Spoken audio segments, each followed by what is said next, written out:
This is so beautiful, Naquan. And I just want to encourage everybody here today that your past does not always have to dictate your future. You can decide what kind of life you want. If you want to live a life of peace, if you want to live a life of where you're living mindfully, if you want to live a life where you are fulfilling your purpose, you know what your purpose is in life. If you want to live that kind of life, it is possible for you. I think what Naquan is saying is that some of these past painful memories get in the way of you becoming what you want to become. All of you all are capable of being in a healthy relationship with another person. You have that capacity. You have the capacity to show up at work and to be a viable citizen of this world. Those are possible for you, no matter what your background is.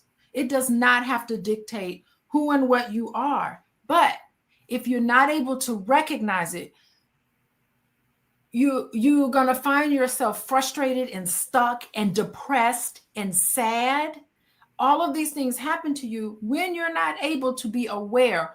What advice do you have for somebody to just raise awareness? There's a bunch of people walking around pointing the finger. Racism on the job. Not to say that racism doesn't happen. They're pointing the finger about these people don't understand me. These men ain't no good. These women ain't no good. You can't trust nobody. They see the world as dangerous. That's a sign of trauma.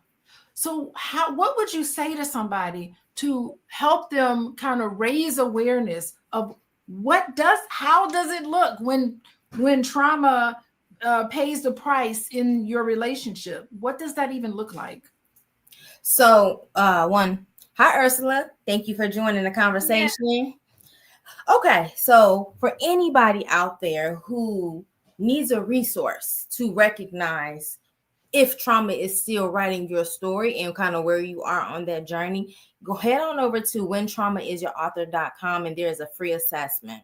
Mm-hmm. But here are some things. Now, all the things that you said, Dr. Alicia, while some of that is true, right? Racism, some relationships is ghetto, there's pee in the dating pool, all of those things may be the case.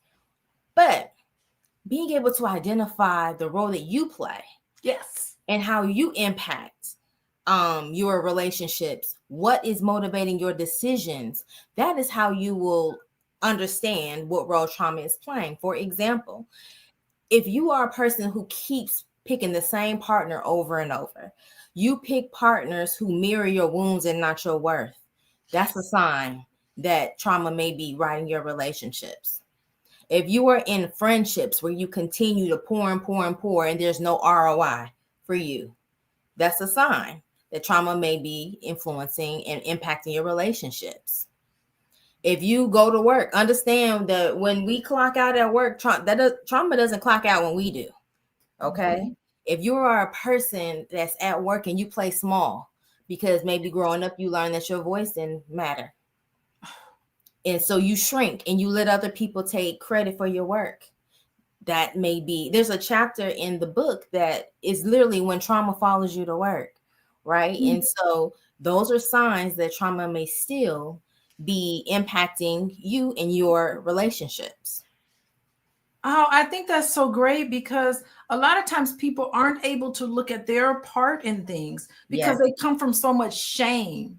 To be able to look at that would mean they would have to take ownership of some of the things in their life. It is so difficult for people to do that.